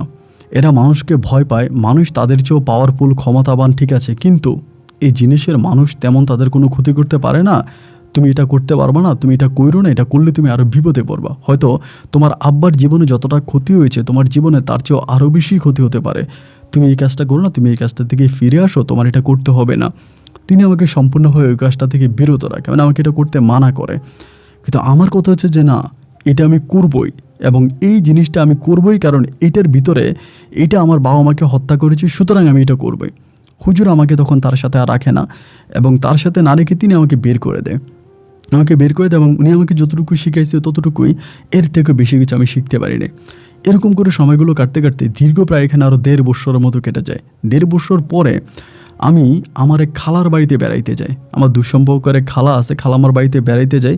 ওনার বাড়ি হচ্ছে চট্টগ্রাম থেকে অনেক দূরে, হাটহাজারী মিরসরাই বলে একটা জায়গা আছে আপনার মিরসরাইয়ের ওইদিকে। তো পাহাড়ি এলাকা, ওইখানে বেড়াইতে যাই। ওইখানে বেড়াইতে যাওয়ার পরে আমি একজন কবিরাজের নাম জানতে পারি। ওনার নাম হচ্ছে রাশেদ কবিরাজ। রাশেদ কবিরাজের সন্ধান পাই আমার খালামার বাড়িতে যাওয়ার পর, এবং সেই কবিরাজ নাকি অনেক নাম করা একজন কবিরাজ, অনেক নামি দামি একজন কবিরাজ, এবং তিনি অনেক জিনকে এরকম করে আটকায় রাখে এবং তিনি জিনদেরকে সাজা দেয় এবং তিনি নাকি জিনদেরকে হত্যা করে, জিনদের গলা কাটে, হত্যা করে, এরকম টাইপের উনি অনেক বড় মাপের একজন কবিরাজ। এই জিনিসটা আমি তখন লোক মারফতে জানতে পারি আমার খালার বাড়িতে যাওয়ার পরে। যখন আমি বিষয়টা জানি আমার ভিতর তখন মনে হলো যে আমি ওই কবিরাজের কাছে যাব এবং কবিরাজের কাছে গিয়ে আমি তখন কবিরাজের শরণাপন্ন হব, ওনার কাছ থেকে এই জিনিসগুলো আমি শেখার চেষ্টা করব। কিন্তু আমি কয়েকটা দিন খালামার বাড়িতে থাকলাম। কয়েকটা দিন খালামার বাড়িতে থাকার পর আমি যেটা দেখলাম যে ওই কবিরাজের শরণাপন্ন হওয়া বা কবিরাজের কাছে যাওয়া আমার পক্ষে আসলে সম্ভব নয়। তার বড় কারণ হচ্ছে এই কবিরাজের আশেপাশে খাদেমের অভাব নাই। অনেক খাদেমরা আছে কবিরাজের সেবা যত্ন করে, কবিরাজের কথা শুনে বা কবিরাজি শিখে। তো সেখানে আমার সুযোগ পাওয়া বা চান্স পাওয়া কোনোভাবেই সম্ভব নয়। আমি কোনোভাবে এখানে সুযোগ পাবো না, তো উনি আমাকে দিবেও না। বেশ কয়েকদিন ঘোরাফেরা করার পর আমি তখন নিঃস্ব হয়ে গেলাম, আমি আর এতে ঘুরলাম না। হঠাৎ করে আমি জানতে পারলাম আমার খালাতো বোনের মাধ্যমে, আমার খালাতো বোনের সাথে কবিরাজের এক মেয়ে মাদ্রাসায় পড়াশোনা করে। এই কবিরাজের 2 মেয়ে এবং এক মেয়ে বড় মেয়ের বিয়ে হয়ে গেছে এবং এই মেয়েটা ছোট, মেয়েটার নাম হচ্ছে রাশেদা। মেয়েটার নাম হচ্ছে রেশমা। এই রেশমা নামের মেয়েটা কবিরাজের মেয়ে, সে হচ্ছে আমার খালাতো বোনের সাথে পড়াশোনা করে। আমার ভিতর তখন হঠাৎ করে মনে হলো যে যেভাবেই হোক আমি এই মেয়েটার সাথে একটা প্রেমের সম্পর্কে জড়াবো এবং মেয়েটার সাথে প্রেমের সম্পর্কে জড়ানোর পরে আমি তখন কবিরাজের শরণাপন্ন হব বা কবিরাজের মাধ্যমে আমি তখন কবিরাজি শিখব। এই চিন্তা ভাবনা করে আমি তখন আমার খালাতো বোনের মাধ্যমে এই মেয়েটাকে প্রেমের প্রস্তাব করি। তখন তো আসলে ভালোবাসাগুলো চিঠিপত্রের মাধ্যমে হতো। আমি তখন চিঠিপত্রের মাধ্যমে ওই মেয়েটাকে প্রেমের প্রস্তাব করি, চিঠি লিখি, এবং আমার চিঠিও মেয়েটা খুব ভালোভাবে গ্রহণ করে, এবং গ্রহণ করে খুব সুন্দর করে আমার চিঠির উত্তরও সে দেয়। আমিও দেখতে শুনতে মাশাআল্লাহ অনেকটাই ভালো ছিলাম, খুব যে খারাপ ছিলাম তা কিন্তু না। এবং দেখার পরে মেয়েটাও আমাকে চিঠির উত্তর লেখে। এরকম করে একদিন, 2 দিন, 3 দিন চিঠি লিখতে লিখতে মেয়েটার সাথে আমার একটা সম্পর্ক তৈরি হয়ে যায়। একটা ভালোবাসাবাসীর সম্পর্ক তৈরি হয়, এবং সম্পর্ক তৈরি হওয়ার পরে আমার পরিবারে তো আর কেউ নেই, নাই আমার বাবা, নাই আমার মা। আমি তখন আমার বড় বোনকে বিষয়টা জানাইলাম। বড় আপুকে বললাম যে মেয়েটাকে আমি পছন্দ করি, আমি তাকে বিয়ে করতে চাই। আমার বড় বোন তখন আমাকে বলল যে না, এ দরকার নেই, এটা অনেক দূরে এবং তারা ভালো হবে না, এই সে, তারা কবিরাজ ফ্যামিলি, এটা ওইটা, আমার আব্বা মারা গেছে, আম্মা মারা গেছে। আমি তখন আমার বোনরে খুবভাবে ধরে বললাম যে দেখ, আমি তারে বিয়ে করব, তুই যেভাবেই পারিস, ওর সাথে আমার পছন্দ আছে, কথাবার্তা চলতেছে, আমার বিয়ে করবো, তুই ঠিক করে দে। বরাবরে তখন হাতে পায়ে ধরে রিকোয়েস্ট করলাম, এবং এভাবে রিকোয়েস্ট করার পর আমার বড় বোন তখন রাজি হলো। বড় বোন রাজি হয়ে তখন ওই আপনার রেশমার বাবার কাছে, মানে রাশেদ কবিরাজের কাছে গেল, এবং যাওয়ার পরে বিয়ের প্রস্তাব দিল। তো রাশেদ কবিরাজও জানতো যে ওনার মেয়ের সাথে আমার একটা সম্পর্ক চলতেছে, এবং জানার প্রেক্ষিতে উনি তখন রাজি হলো। আমার বড় বোনকে বললো যে ঠিক আছে, সমস্যা নাই, আমরা ছেলের কাছে আমার মেয়েকে বিয়ে দেবো, কারণ আমাদের মোটামুটি পারিবারিক অবস্থা ওই সময় ভালো ছিল। পরে আমাদের জায়গায় সম্পত্তি আবার ভাগসাগ করে দেয় কাকারা। এখানে অনেক মামলা মোকদ্দমা হয়ে গেলো, অনেক ঝামেলা, ওই প্রসঙ্গে নাই যাই। তো গ্রামবাসীরা ধরে আমার দাদার কাছ থেকে আমার বাবার মূল যে সম্পত্তির, ওই সম্পত্তিটা আমরা পাই। তো আমার বোনরা তো আমার কাছ থেকে কোনো সয় সম্পত্তি নেয় না, এই জন্য প্রায় মানে সকল সয় সম্পত্তির মালিকে তখন আমি। তো এই জন্য আমার সয় সম্পত্তি দেখে ওই রাশেদ কবিরাজ তখন তার ছোটো মেয়ে রেশমাকে আমার কাছে বিয়ে দেওয়ার জন্য রাজি হয়। যাই হোক, পারিবারিকভাবে অনেক আনন্দ উল্লাস করে ফুর্তি করে আমি তখন রাশেদাকে মানে রেশমাকে বিয়ে করে আমি তখন আমার বাড়িতে আনি। তো এরকমভাবে প্রায় মাসখানিক কেটে যায়। মাসখানিক পর আমি তখন আমার ওই বাড়িতে যাচ্ছি, যাতায়াত করতেছি। আমি তখন আমার শ্বশুরের সাথে বসে, আমার শ্বশুর কবিরাজি করে, আমি দেখি এরকম করে আস্তে আস্তে দেখতাম উনি অনেক ধরনের জিনকে বোতলে ঢুকাইতো, বোতলে বন্দি করতো, কলসিতে বন্দি করতো, পানির নিচে লুকাইতো, এবং বিভিন্ন জিনদেরকে উনি হত্যা করতো। এই জিনিসটা আমার ভালো লাগতো, জিনদেরকে উনি হত্যা করতো, বিভিন্নভাবে লুকায় রাখতো, বোতলে ঢুকায় রাখতো। এই জিনিসগুলো আমি দেখতাম এবং ওনার সাথে আমি থাকতাম। তো ওনাকে কিন্তু আমি কোনো সময়ও বুঝতে দিইনি যে এই জিনিসটা আমি শিখবো, বা এটা নিয়ে আমার ভিতরে একটা আগ্রহ আছে, এটা আমি শিখবো, এটা আমি আয়ত্ত আনবো, এই জিনিসটা কিন্তু আমি ওনাকে কোনোভাবেই বুঝতে দিইনি। কিন্তু এমনি ওনার সাথে আমি থাকতাম, বসতাম, কথাবার্তা বলতাম, উনি যেই কাজগুলো করে এগুলো আমি দেখতাম। এরকম ঘুরতে ঘুরতে একদিনে হঠাৎ করে আমি আমার শ্বশুরে বললাম যে আব্বা, আমি এই কাজটা শিখতে চাই, আপনি যে কাজটা করেন আমি এই কাজটা শিখতে চাই, এবং এটা শেখার আমার ভিতরে একটা আগ্রহ কাজ করে যে আমি এই জিনিসটা শিখবো। আমার শ্বশুর তখন আমাকে বলতেছে না বাবা, আমি আমার রক্তের কাউকে, আমার বংশের কাউকে আমি এই জিনিসটা শিখাবো না, কারণ এটা খুব খারাপ একটা জিনিস, এটা করলে মানুষ কখনো ভালো থাকতে পারে না, এটা করলে আল্লাহর সাথে শিরিক করা হয়, এবং এই ধরনের কবিরাজগুলো কখনো বেহেশতে যেতে পারে না। তো আমি জেনে শুনে আমার মেয়ের জামাইয়ের জীবনটা এইভাবে নষ্ট করবো না, আমার মেয়ের জীবনটা নষ্ট করবো না। আমি চাই তুমি এটা থেকে ফিরে আসো, এই ধরনের কোনো কিছু করার তোমার প্রয়োজন নাই, তুমি বন্ধ করো। আমি আমার শ্বশুরে বললাম যে না আব্বা, আমি এই জিনিসটা শিখতে চাই, এটা শেখার জন্য আমার ভিতরে অনেক আগ্রহ কাজ করে, আপনি মেহরবানি করে আমাকে বিষয়টা একটু শিখান, আমি এটা শিখতে চাই।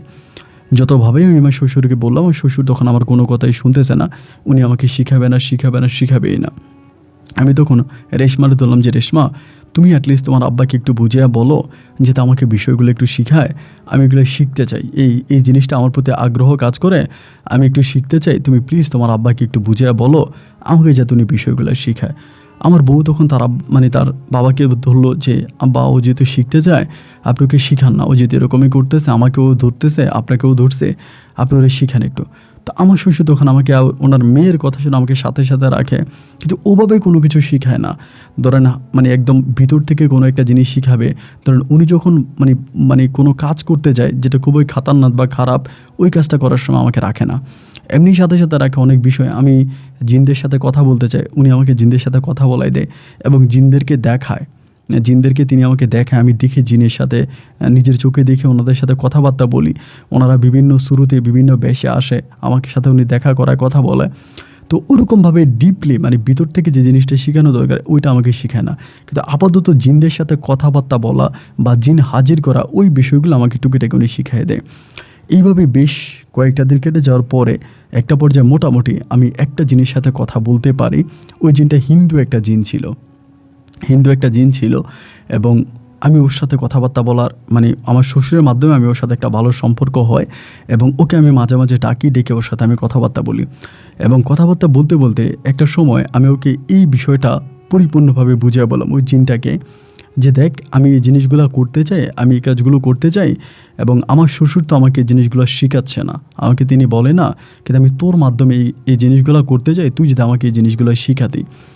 তো সে আমাকে তখন কিছু শর্ত দেয়, মানে কিছু কথা বলে যে এই নিয়মগুলো তোকে মানতে হবে, এই কাজগুলো তোকে করতে হবে এবং এই কাজগুলো যদি তুই করতে পারিস তাহলে আমি তোর সাথে আছি বা আমি তোকে এই জিনিসগুলোতে সাহায্য সহযোগিতা করব।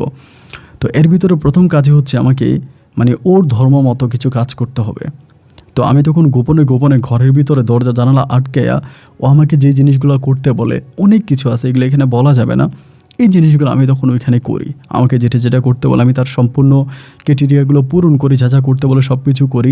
করার পর ওর সাথে আমার তখন সম্পর্কটা খুব মধুর হয়ে যায়। এটা কিন্তু আমার শ্বশুর জানে না। আমি মুহূর্তের মধ্যে ওকে হাজির করতে পারি, ওকে দিয়ে আমি তখন অনেক কাজ করাই। এবার বিতর্কতভাবে ও তখন আমাকে একটা প্রস্তাব দেয় যে তুই যদি এই কাজটা করতে পারিস তাহলে আমি তোকে সাহায্য করব। বিষয়টা ছিল এরকম যে ওর কিছু আত্মীয়কে আমার শ্বশুর আপনার কলসিতে বন্দি করে, মানে কলসির ভিতরে রেখে কলসিতে বন্দি করে, আমাদের এখানে একটা দিঘি আছে, অনেক বড় একটা দিঘি, কলসিতে ঢুকিয়ে তারপরে কলসির মুখের মধ্যে 2টা ইট বেঁধে দিঘির মধ্যখানে এগুলোকে বন্দি করে রাখে। মানে কলসির মধ্যে ঢুকিয়ে এবং কলসির মুখে 2টা ইট বেঁধে দিঘির মধ্যে এগুলোকে ফেলে দেয়, মানে বন্দি করে রাখে।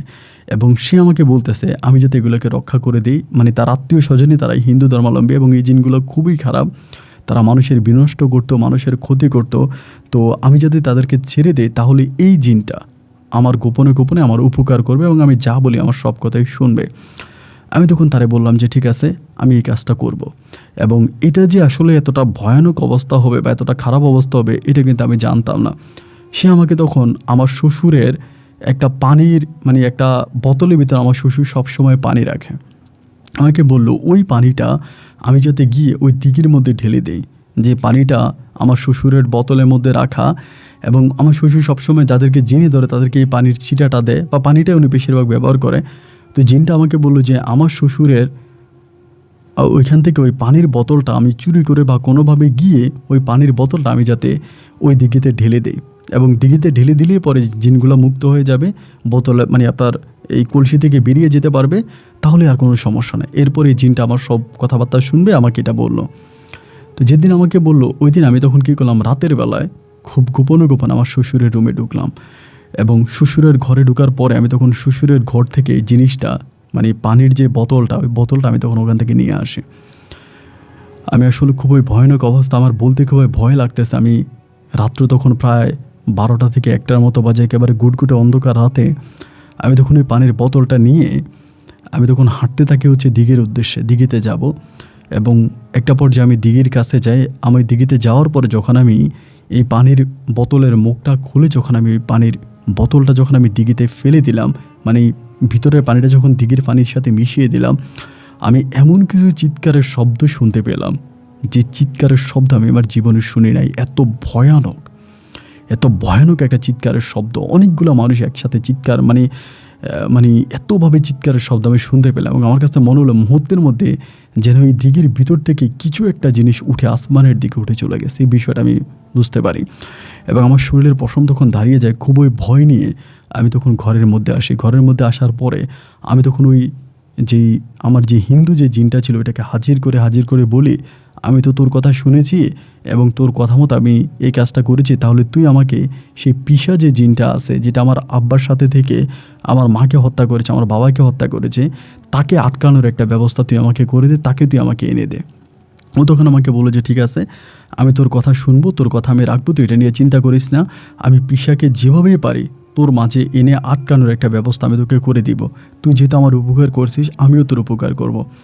এই কথাটা সে আমাকে তখন বলল। বলার পরে আমি তখন ঘুমিয়ে গেলাম আমার বউকে নিয়ে এবং ঘুমিয়েতেও থাকা অবস্থায় ফজরের আজানের কিছুক্ষণ পরেই আমার হঠাৎ ঘুম ভাঙে এবং ওই ঘুমটা ভাঙে এলাকার মানুষ চিৎকার চেঁচামেচি করতেছে, তাদের চিৎকার চেঁচামেচিতে আমার তখন ঘুম ভাঙে এবং ঘুম ভাঙার পর আমি দৌড়িয়ে গিয়ে দেখতে পাই আমার শ্বশুর হচ্ছে আপনার মানে এখানে যে আমাদের শ্বশুর যে পুকুর পাড় ছিল, পুকুর পাড়ের মধ্যে আমার শ্বশুর পড়ে আছে।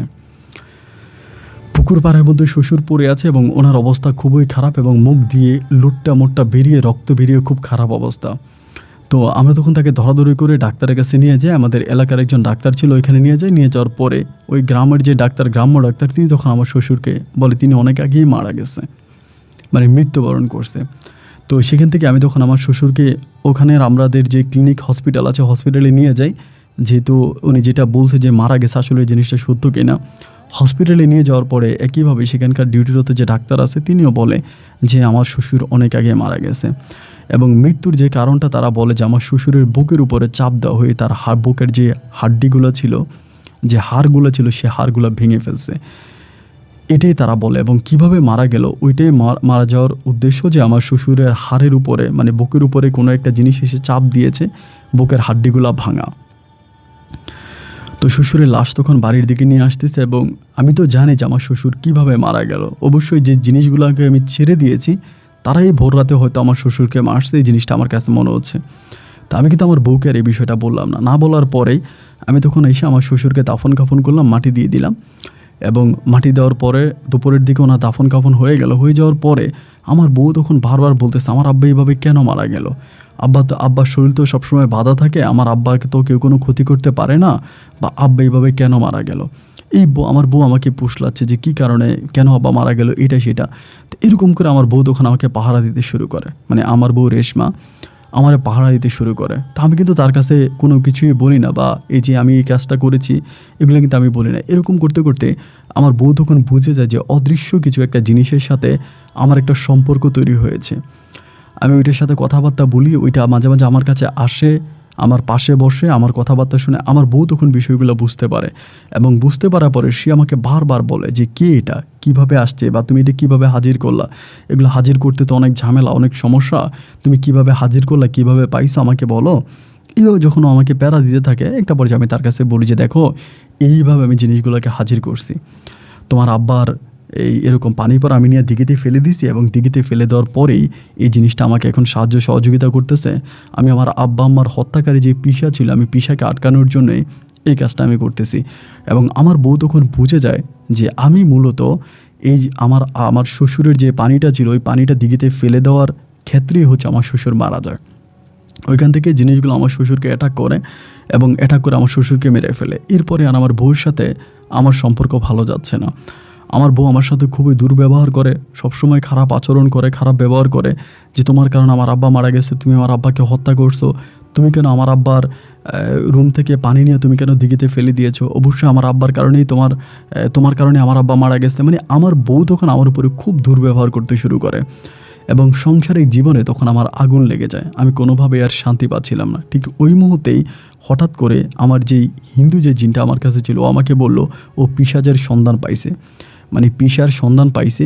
আমাকে বললাম আমি পিশার সন্ধান পাইছি, কিন্তু পিশাকে তুই কোনো একটা মেয়ের মাঝে আটকাতে হবে, কোনো একটা নারীর মাঝে তোকে আটক করতে হবে, এবং কোনো একটা নারীর মাধ্যমে আটক করার পরে তুই এটাকে দিয়ে কাজটা করতে পারবি। আমাকে তখন এই হিন্দু জিনটা এটা আমাকে বললো। তা আমাকে কিছু জিনিস দিল, এই জিনিসগুলো আসলে বলা ঠিক হবে না, তো না বললেও আমাকে এই কাজগুলো করতে বললো। কোনো একটা নারীকে দিয়ে, কোনো একটা মহিলায় যদি এই কাজগুলো করে, তাহলে সেই মহিলার মাধ্যমে আমি তখন পিসাকে ওখানে আটকাইতে পারবো, এটা আমাকে বললো। এবার আমি চিন্তা করলাম, যেহেতু আমার বউয়ের সাথে আমার সম্পর্কটা খুবই খারাপ, আমার বউয়ের সম্পর্ক আমার সাথে ভালো না, এবং আমার বউ আমার সাথে খারাপ ব্যবহার করে। ও বুঝে গেছে যে ওর বাবার মৃত্যুর পিছনে আমি কারণ, ওর বাবা মারা যায় আমার কারণে। এই জন্য আমার বউ যেহেতু আমার সাথে খারাপ আচরণ করে, আমি তখন সিদ্ধান্ত নিলাম যে আমার বউ রেশমার উপরেই আমি এই পিশাচকে ভর করাবো, এবং ভর করিয়ে আমার আব্বা আম্মার উপরে যেই অমানসিক অত্যাচার যে ফিসা করেছে ওইটার উপর আমি প্রতিশোধ নিব। এই জিনিসটা তখন আমার মনে জাগলো, এবং জাগার পরে আমি তখন আমার বউকে ছলে মলে কৌশলে আস্তে আস্তে করে ওই যে হিন্দু জিনটা যে কাজগুলো করতে বলে এই কাজগুলো আমি আমার বউকে করাচ্ছি। একদিন এটা করাচ্ছি, একদিন ওইটা করাচ্ছি, এগুলো করাচ্ছি, এবং খুবই ভালোবাসা দিয়ে, আমার বউকে খুব ভালোবাসা দিয়ে আমি তখন এই কাজগুলো আমার বউয়ের মাধ্যমে আমি করাচ্ছি। এবং করাতে করাতে করাতে করতে একটা পর্যায়ে আমার বউ তখন এই জিনিসগুলো করতে করতে একদিন অমাবস্যার রাতের বেলায় আমার বউর উপরে আমি সর্বপ্রথম আমার বাবার সাথে থাকা ওই পিশা জিনটাকে বা পরীটাকে আমার বউর উপরে আমি তখন ভর করাই। এবং বউর উপরে ভর করানোর পরে কিভাবে জিনকে টর্চার করতে হয়, অত্যাচার করতে হয়, একইভাবে আমি তখন এই জিনটার উপরে টর্চার করি, অত্যাচার করি এবং সারা রাতভর আমি এই জিনিসটাকে আমার বউর উপরে রেখে আমি এটার উপর অত্যাচার করি এবং এমন কিছু জিনিস করি যে জিনিসগুলো করার পরে আমার বউয়ের শরীর থেকে এটা আর বেরোইতে পারে না। মানে পিসা আমার বউয়ের শরীর থেকে আর বেরোইতে পারে না, সম্পূর্ণ আমার বউয়ের শরীরে আমি তাকে বন্দি করে ফেলি এবং বন্দি করার পরে প্রতি রাতেই যখনই আমার আব্বা আম্মার কথা মনে হতো আমি তখনই তাকে বৈঠকখানায় বসাতাম এবং বসানোর পরে আমি তার উপরে বর্বর নির্যাতন করতাম, তাকে মারতাম। সে চিৎকার করতো, চেঁচামেচি করতো, আশেপাশের মানুষজনেরা শুনতো, অনেকেই শুনতো কিন্তু কেউ কোনো প্রতিবাদ করতো না, কেউ কিছু বলতো না। কিন্তু গ্রামের অনেকে মনে করতো আমি সম্ভবত আমার বউকে পিটাই, আমি সম্ভবত আমার বউকে মারি, কিন্তু আমি তো আমার বউকে পিটাচ্ছি না, আমি বউকে মারতেছি না, আমি তো সেই জিনিসটাকে মারতেছি। তো গ্রামের মানুষ তো আমার বউয়ের চিৎকারই শুনতো। এভাবে দীর্ঘ প্রায় 1 বৎসরের মতো কেটে যায়, পুরো 1 বৎসর আমি তখন আমার বউয়ের উপরে এভাবে বর্বর নির্যাতন করি। প্রতিদিন রাতের বেলায় আমি ওকে বসাই, ওরে হাজির করি। আমি তখন লাঠি দিয়ে মাটির মধ্যে যখন আঘাত করি আমার বউ তখন চিৎকার দিয়ে ওঠে, কিন্তু এই মাইটটা আমি পিসাকে মারি, আমার বউকে কিন্তু মারি না। এমন করে 1 বছর, 2 বছর, 3 বছর, প্রায় 5টা বছর আমার জীবন থেকে কেটে গেল, আমার সাংসারিক জীবন কেটে গেল। আমার বউয়ের ঘরে কিন্তু কোনো সন্তানাদি হলো না, বউয়ের ঘরে কোনো সন্তানাদি হয় না এবং আমি কোনো সন্তানের আশাও করি না। প্রতিশোধের নেশায় আমি তখন পাগল হয়ে যাই যে কোনো কিছুর বিনিময়ে হোক আমি আমার বউয়ের মাধ্যমে ওই পিসাকে আমি হত্যা করব এবং তাকে হত্যা করার জন্যই আমি আমার বউয়ের শরীরে তাকে বন্দি করি। শুনলে অবাক হয়ে যাবেন যে 1 দিন 2 দিন নয়, দীর্ঘ প্রায় 10টা বৎসর আমি আমার বউয়ের শরীরে এই পিসাকে আটকিয়ে রাখি এবং এই 10টা বৎসরে আমি প্রতিটা মুহূর্তে পিসার উপর অত্যাচার করে একদিন আমার বউ অনেক অসুস্থ, ওর অনেক জ্বর, শরীর অনেক খারাপ, ও কথা বলতে পারতেছে না জ্বরের কারণে। ওই সময়ে ওই পিসা যে সে আমাকে কিছু গালাগালি করে, মানে পিসা এসে আমাকে অনেক গালাগালি করে, অনেক খারাপ ব্যবহার করে আমার সাথে, খুবই দুর্ব্যবহার করে।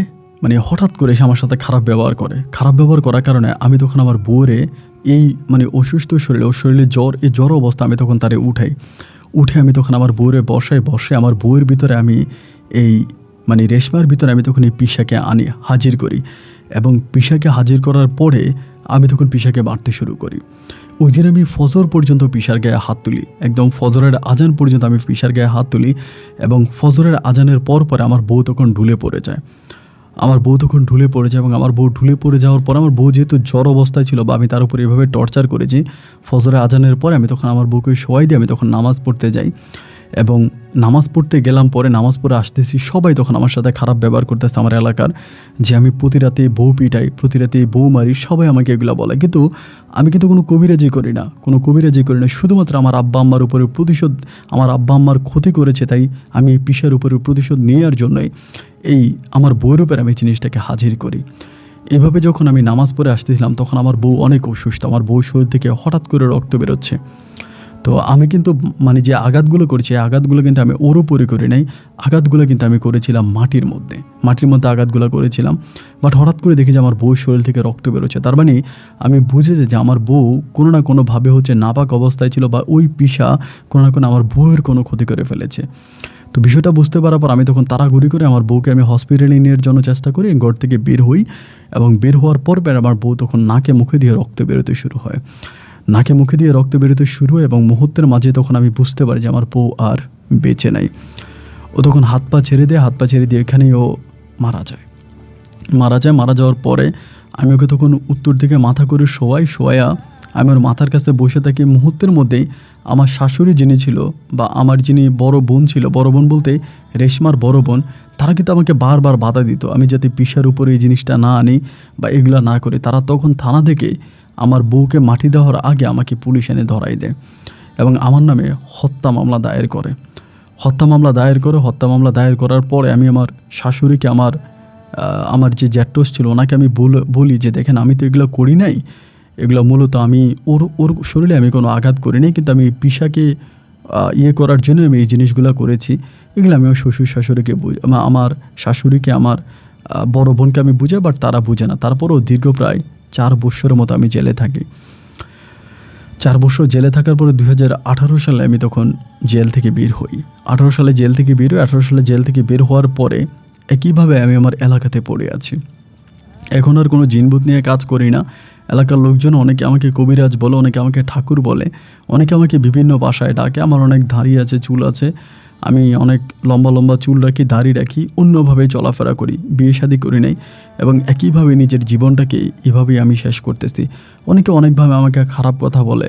কেউ বলে আমি আমার বউকে হত্যা করেছি, আমি আমার বউয়ের খুনি, জেল থেকে বেরোয় আমি নিজের যত্ন নিচ্ছি না, এবং জেল থেকে বেরোয়ার পরে আমি আমার বউকে যে হত্যা করেছি সেটার জন্যই আমি আল্লাহর কাছ থেকে শাস্তি পাচ্ছি। কিন্তু ভাই, আমি শুধু প্রতিশোধের নেশায় মাতোয়ারা হয়ে উঠেছি, এবং এই প্রতিশোধ নিতে গিয়ে আমি আমার বউকে হত্যা করেছি। তো আমি আজ আপনার কাছে শরণাপন্ন হলাম, বা আপনার কাছে আমার জীবনের এই ঘটে যাওয়া ঘটনাগুলো বললাম। আমি জানি না আপনি কতদূর বিশ্বাস করবেন। যদি আপনি কখনও চট্টগ্রামে আসেন, আমি চট্টগ্রামের অমুক জায়গায় থাকি, অনেকে আমাকে পীর বাবা, দরবেশ বাবা, অনেকে কবিরাজ, ঠাকুর, অনেক কিছুই বলে, কিন্তু আমি মূলত কোনো কিছুই না। যদি কখনও চট্টগ্রামের এই জায়গায় আসেন, আমার সাথে দেখা করে যাবেন। আমার পুরো ঠিকানা আমি আপনাকে দিলাম। বিশ্বাস না হলে আপনি আমার এলাকায় এসে তার সত্যতা যাচাই করতে পারেন। ভালো থাকবেন। আসসালামু আলাইকুম।